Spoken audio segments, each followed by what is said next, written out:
Selon le ministère de l'Éducation, près de 28% de professeurs, 50% d'après les syndicats, ont fait grève mardi pour protester contre la réforme du collège.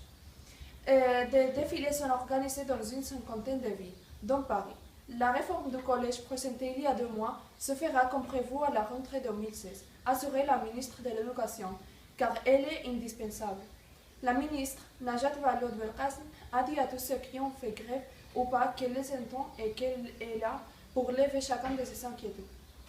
Le président américain a annoncé lundi 18 mai une limitation et un encadrement plus strict de l'utilisation d'équipements militaires par la police.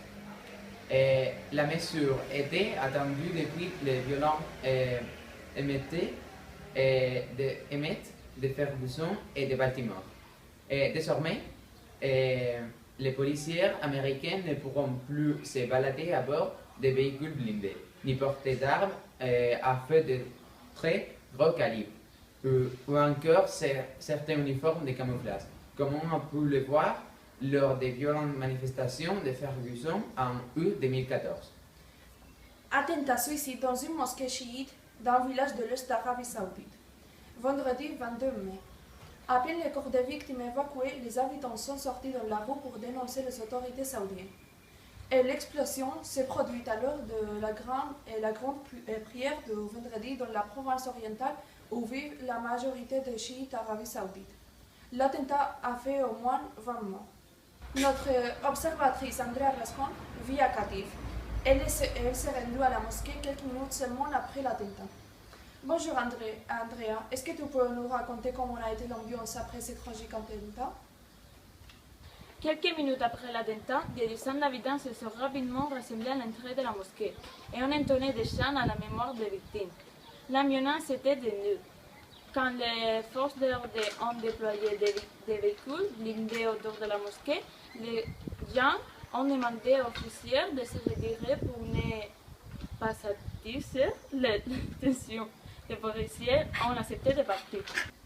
Merci Andrea. Bon, pour conclure le journal d'aujourd'hui, on va parler à la section culture sur la nuit des musées à Carthagène. La nuit des musées, c'est une nuit qui se célèbre toutes les années à Carthagène. Cette année, se célèbre le 16 mai.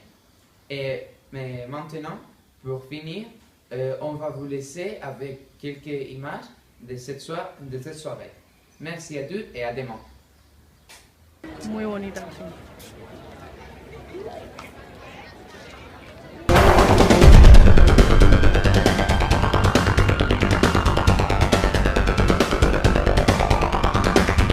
Aujourd'hui, je vais commencer à parler sur le football. Le Football Club Barcelone est classé pour jouer la finale de Ligue. Le Real Madrid est le 3e dans la Ligue, donc il n'est pas classé. En plein les plages du Carthagène, il y aura une réunion de toutes les équipes pour parler sur les plages et jouer. Ce samedi, Rafa Nadal jouera contre Oliver Croissant. Le prochain match de basket sera le mardi entre Paris Basket Racing et Strasbourg IG.